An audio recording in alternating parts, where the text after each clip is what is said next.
ka kay Lizzie pag nalaman niyang involved si Andrea sa project mo ngayon?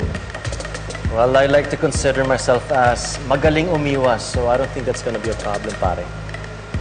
Bakit mo pala sinabi kay Andrea na single ka uli? Anong gusto mong palabasin sa kanya? Teka, type mo ba rin ex mo? Have you seen Andrea lately? Have you seen how much of a go-getter she is? How much hotter she's become? How much rawr? Diba? Yes! Gusto ko ulit si Andrea. At nakita ko sa mga mata niya na gusto niya rin ako. So I think, madali ko lang siya makukuha.